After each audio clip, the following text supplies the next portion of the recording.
Hi, I'm Nina Lenton.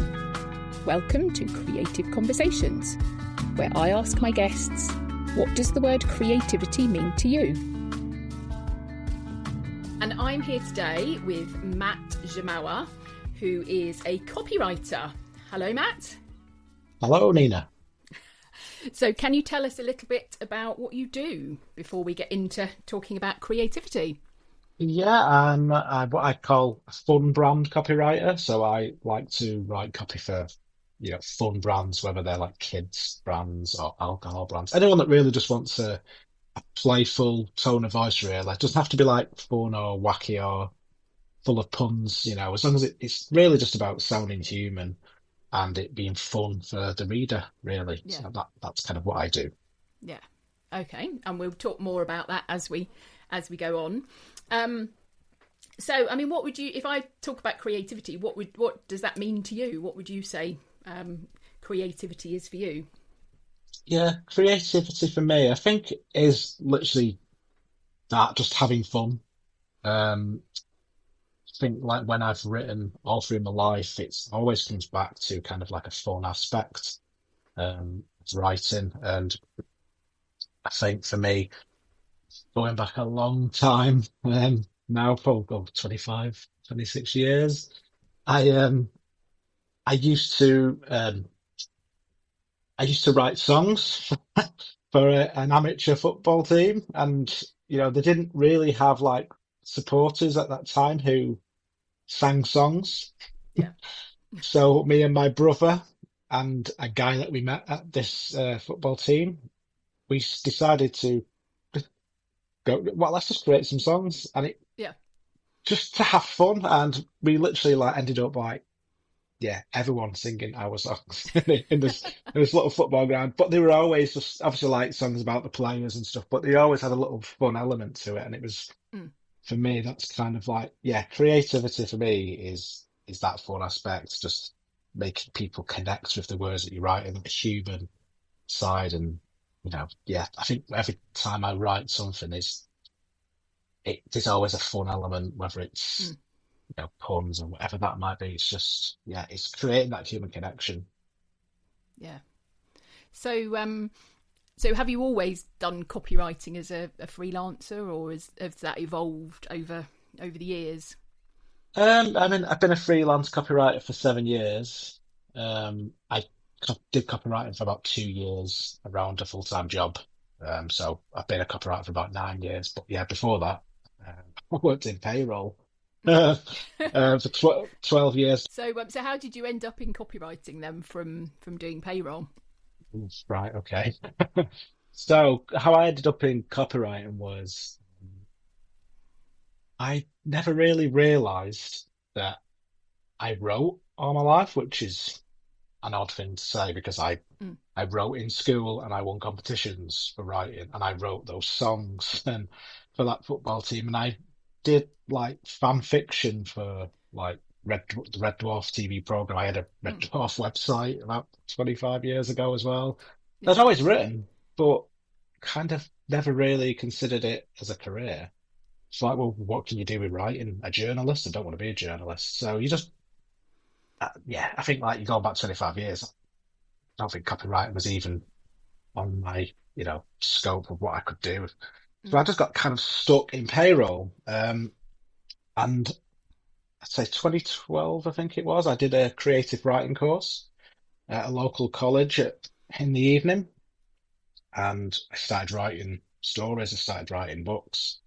Um, and on that course, I'd written very dark stuff which sounds weird because I write fun stuff, but every week that we were set a story, I'd write a dark story until the point I couldn't get any more dark stuff out of me. So I just Yeah. made up these weird characters in this bonkers village called Bumpkinton. I know it sounds daft, and I just started writing really silly stuff.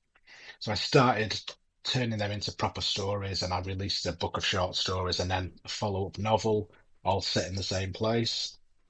This is going somewhere, by the way. I'm just not babbling. But yeah, so that that was kind of happening around 2016, and in 2016, I got made redundant from my job. But if anyone's listening who's ever worked in payroll and has worked in a place where the payroll is outsourced, you can't just outsource the payroll from a company to an external company. It has to be parallel run for 18 Mm, months. So you have to yeah. parallel run it for about 12 to 18 months. So you get like the full notice period, but to keep you, they give you like loads of money to kind of go, look, will you stay? Like a retention bonus. Mm, mm, But I thought, well, I'm out of a job in 12 months, 12 to 18 months, depending on how quick they outsourced it. And I thought, I need to do something. I can't go to another payroll job. This is like, it's tearing my soul to pieces. So I just started looking around. What can I do? What can I do? And I thought, I'm writing all the time. Why don't I look for writing jobs? So I kind of looked at a lot of different things and felt that copywriting kind of aligned. I didn't want to just go have a copywriter, and many people do, and that's fine. But I just felt mm, I need to study this. I need to work out what can I just go from a book writer to a copywriter. So I just did a course with a company called the Blackford Centre. It took about 9 months, but it kind of gave me the basis of everything, how to write in a persuasive way.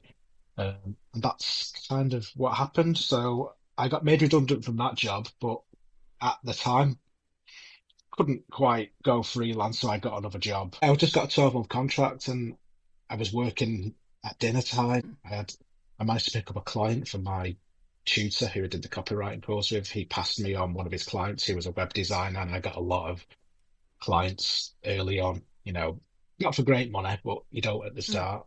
yeah.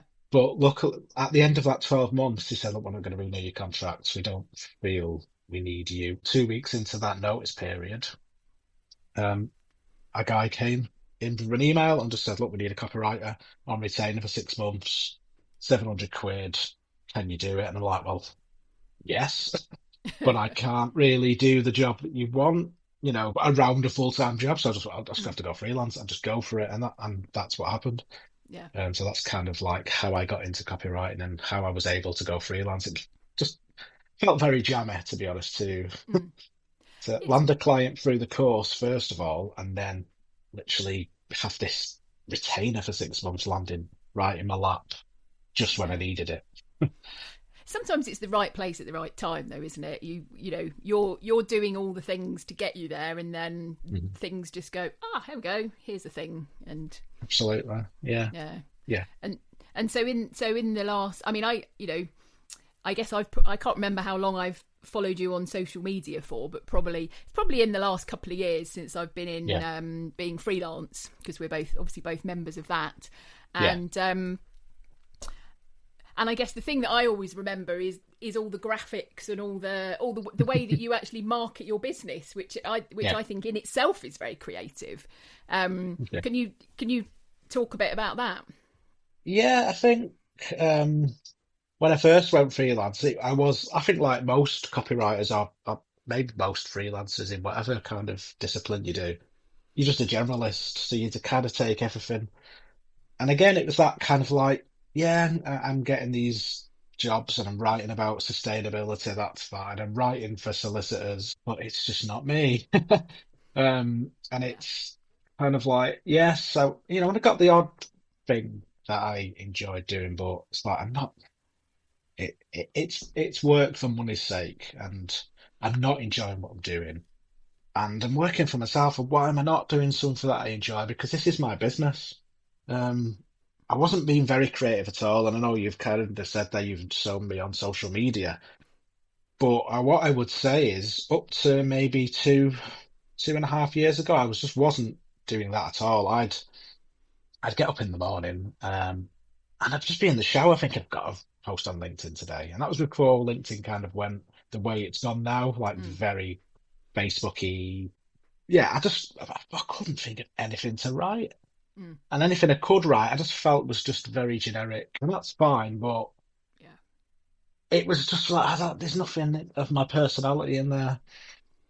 Um, I wasn't being very creative. I just wasn't. And I think when you're not being true to your own creativity, it is a lot harder to create stuff. Mm, So for me to be where I am now, where a lot of people like yourself say, "Ah, I recognize you straight away."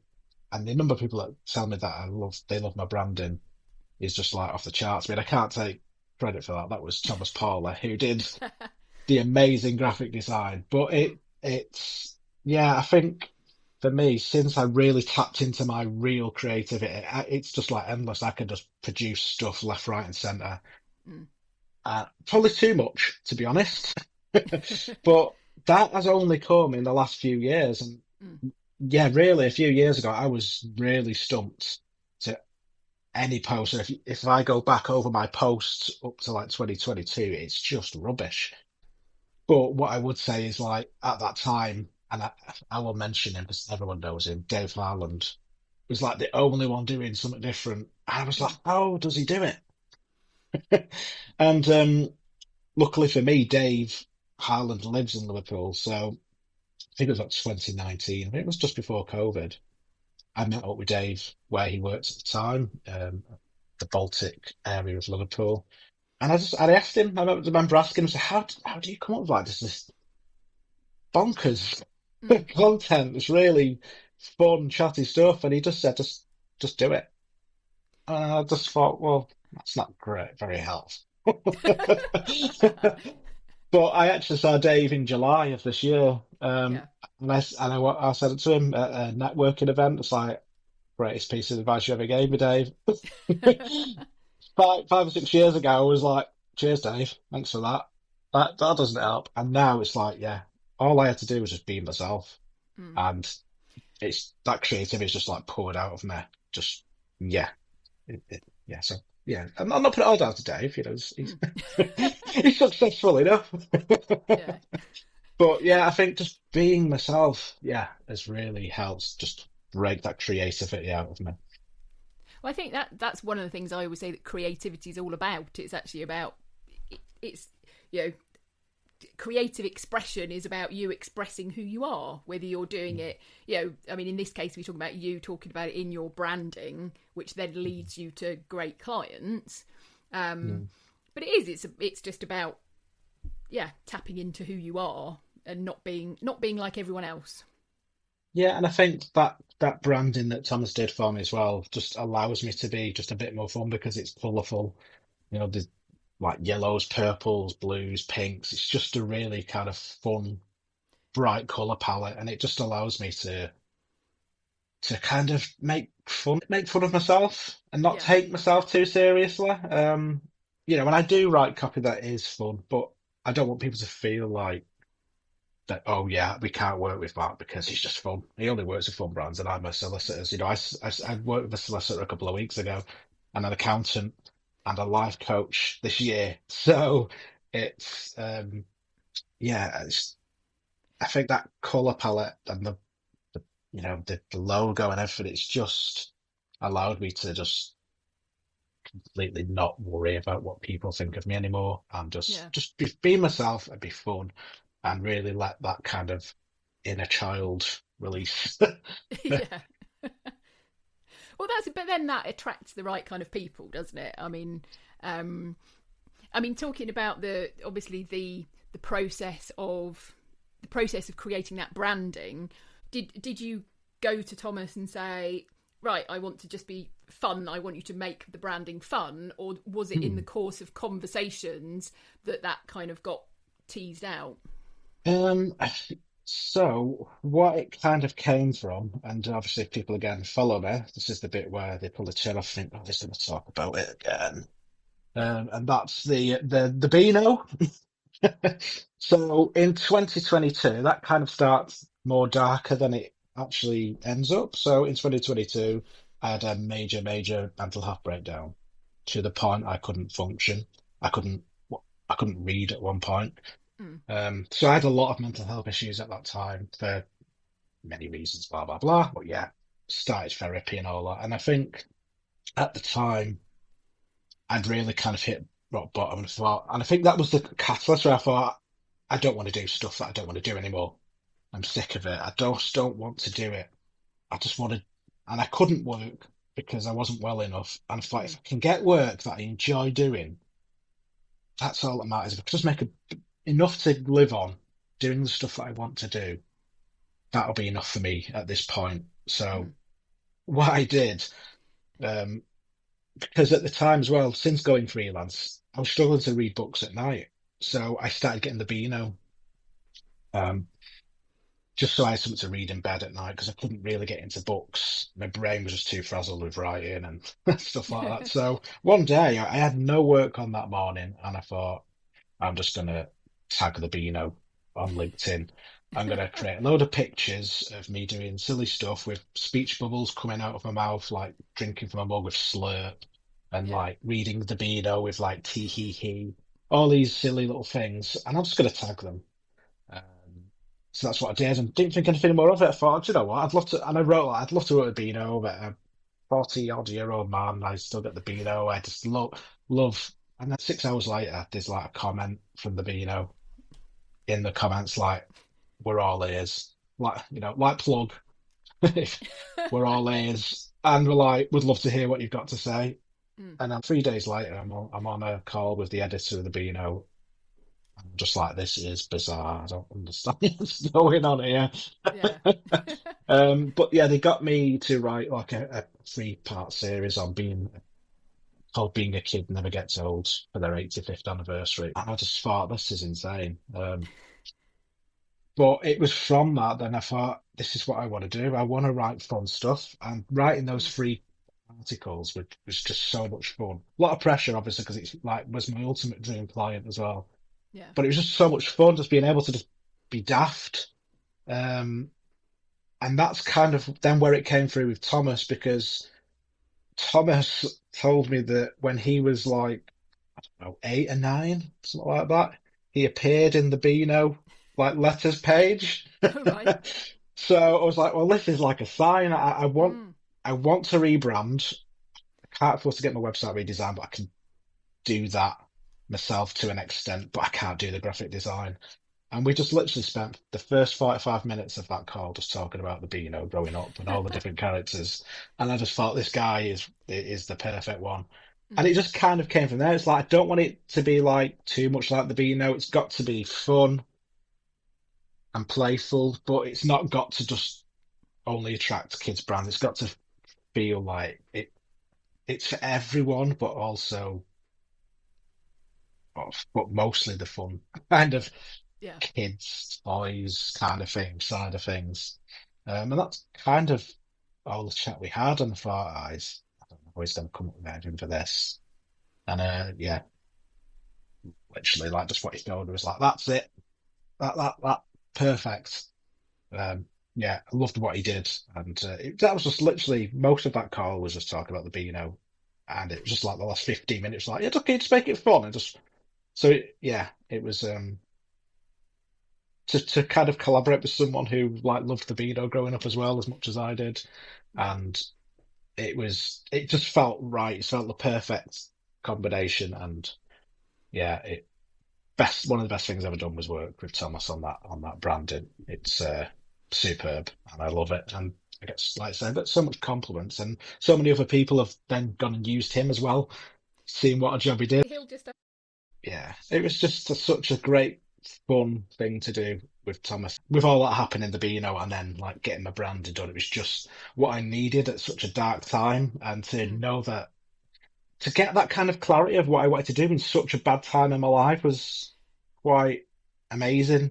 Because otherwise, if that hadn't have happened, I think I'd have just continued trying to carry on and struggling with what I wanted to do. And yeah, I think, Well, that's it. And then from there, you've obviously been able to use that branding in your own way, and then sort of tap into other dream clients as well. Because I mean, I've seen quite a bit of you doing that over the last year or so.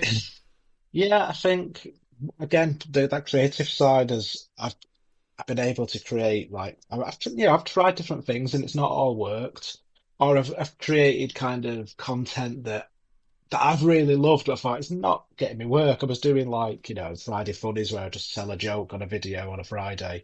I was doing Word of the Week where I did like a little silly dance at the beginning, Yeah. and I used to love doing that, but it's like not really. it's not going to get me work.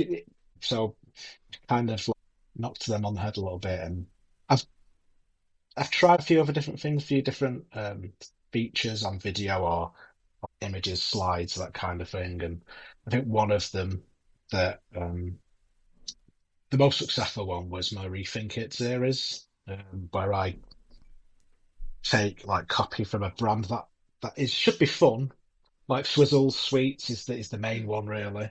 And I go on their website. It's not about bad mouthing the stuff that they do, but you kind of go. I went on the Swizzles website and the product descriptions weren't the best. They're a bit generic and you just weren't excited about, when you get like these hampers, like gift boxes full of like Swizzle Sweets of like, love hearts, drumstick lollies, Farmer violets, which is a bit controversial. Um, but Well, I bet they're do the you know what I mean? Marmite of the sweet world, aren't Yeah, they? exactly. Farmer It's very, violets. very nostalgic kind of stuff, but there's nothing nostalgic about the product copy. And I just felt, do you know what, I'm gonna.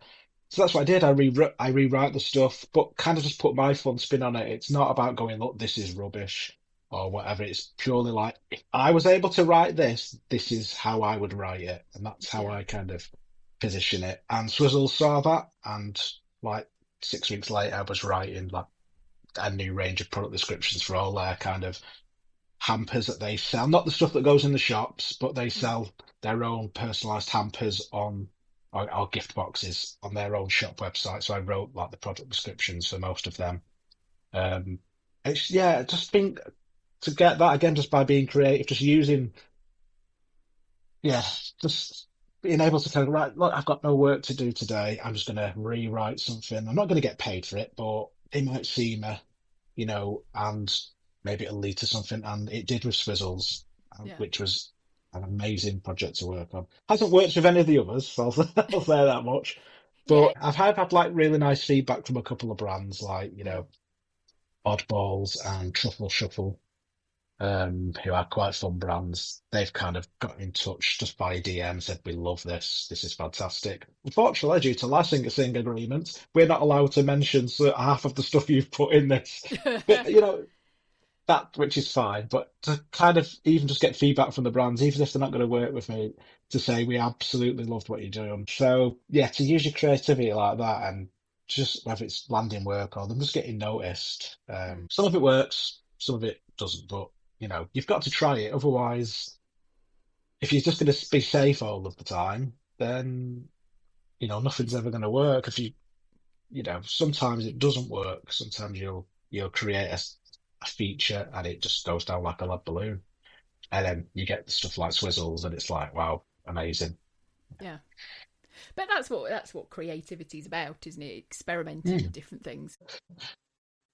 But all of the feedback from all of these different people, it shows Mm. you're in the right area with it, doesn't it? It's obviously doing something because they wouldn't Yeah, apply exactly. if not.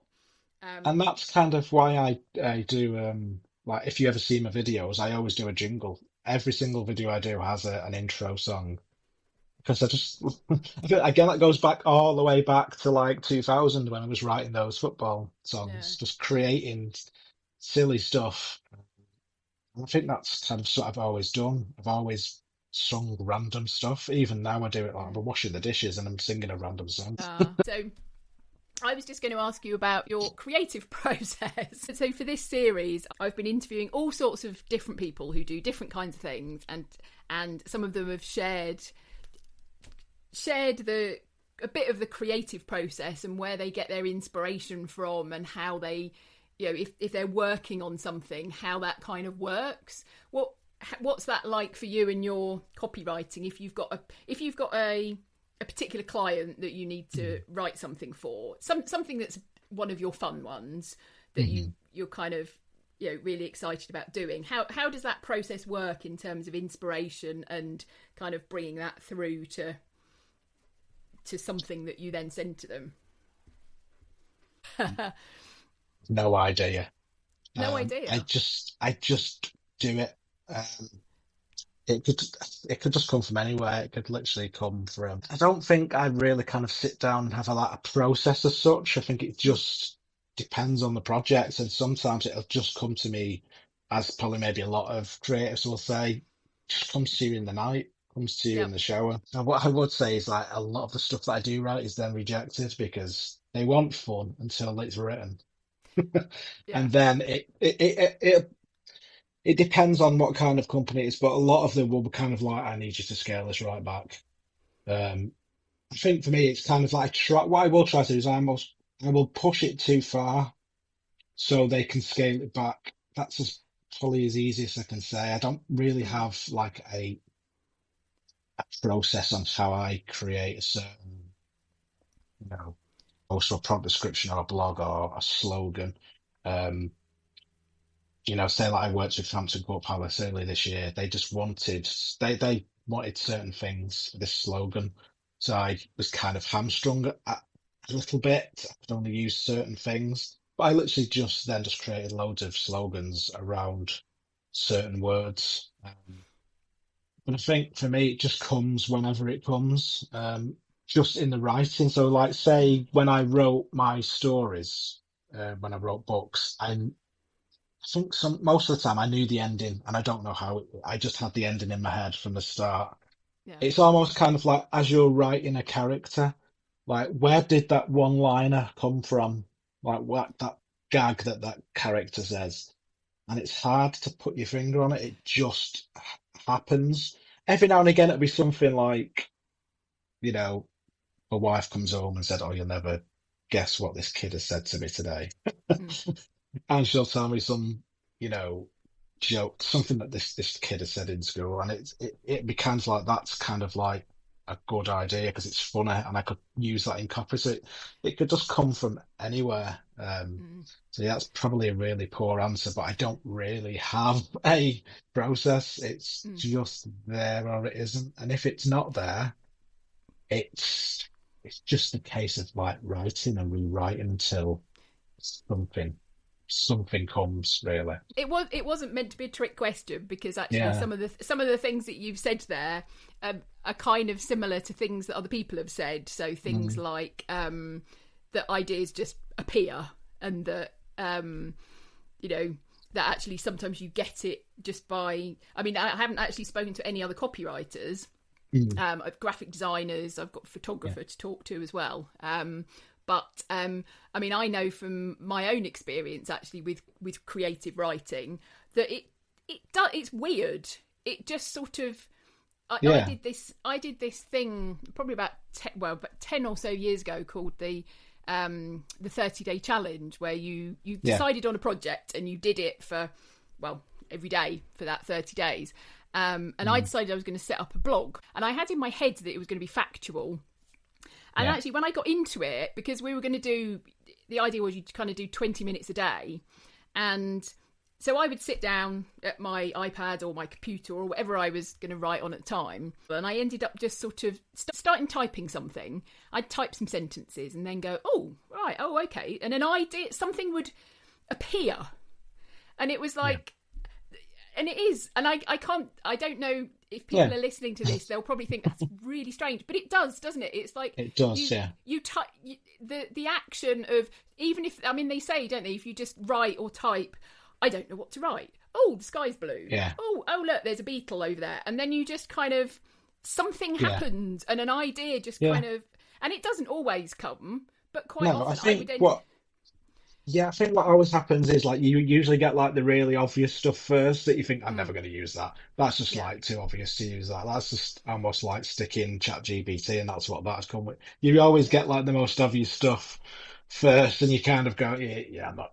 But sometimes just writing that first draft with a really rubbish, strap line maybe, but you know something will come of it because you're going to leave it for 24 hours and your brain's going to work in the background. Your subconscious is going to work away and it'll come up with something. mm, Um, but yeah, sometimes like when I'm writing maybe a first draft and I can't quite get it, I will just write anything, yeah, even if it's the most obvious. Like you would never put that on an advert because it's too obvious and you'll be all over social media of a couple of hours. We're going, look at how rubbish this advert is.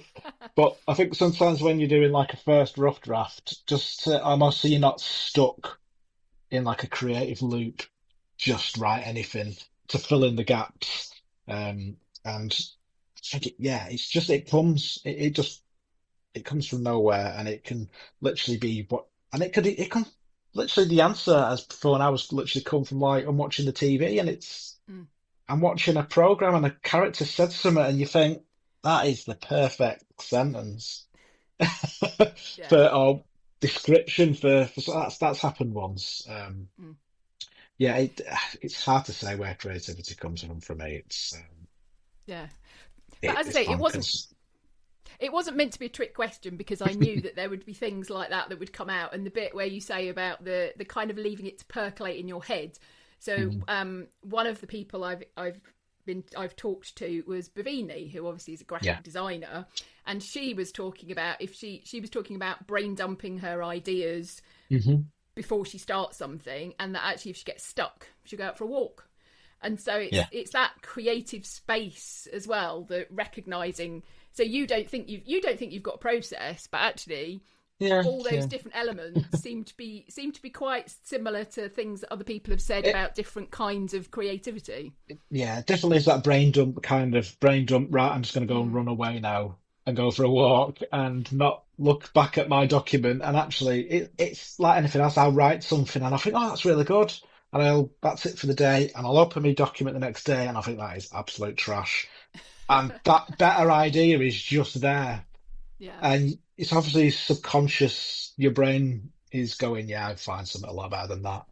yeah, Yeah, and hence why you should never kind of write stuff and ask a copywriter just to write something in a day or stuff, because you just don't get that create richness of creativity that needs to, like say, percolate for a day or two, that needs to seep into your subconscious and back out again. yeah, Otherwise, you're just getting the first, you know, for want of a better description, the first bit of word turd that comes out of someone's head, yeah. and yeah, so yeah, Yeah, and yeah, and it's just so interesting that you said that, because yeah, I mean, I talking to that. So Kelly, who's a website designer, was talking about website design and stepping away from it, and kind of, you know, it's almost like you put an outline out there, whether it's web design or graphic design or writing. I mean, I write, and it's like you kind of put an outline out there, chuck a load of ideas down, so that you've sort of all of your ideas are out of your head, and then give it a bit of space and come back to it, and then suddenly it sort of all fits together yeah. magically. So that I don't have you know, yeah, well, way of doing it is absolutely rubbish because I clearly do. Okay. But yeah, I think I suppose, like you say, it's not a trick question, but when you say, what's your process? You kind of go, well, I don't have a process. But actually, you do, you write it down, it doesn't work, you pull your hair out, you tell yourself, that's it. I'm never doing this again, my career's over. Go for a walk, come back the next morning, and you're like, oh yeah, that's right, so much better than that. It's there in your head. Yeah. I love it kind of when you get something from like what someone says. I always think that. The creativity is fascinating. That's why I like talking to people about it, because everyone has their own little nuances on these things, but actually there are so many commonalities between all the different ways of creating, and all the different ways people have ideas and deal with those. And yeah, it's really very, very fascinating. So if people want to know more about you, where can they find you online? Yeah, you can find me on my website, which is indeliblethinc.co.uk, or you can find me on LinkedIn, just under my name, and Instagram as well under Indelible Think. So thank you very much for joining me today, Matt. Cheers, Nina. It's been an absolute pleasure. Thank you. Bye. Bye. Thank you for listening to Creative Conversations. I'm Nina Lenton. I'd love to know your thoughts on today's topic. You can contact me via my website at ninalenton.co.uk.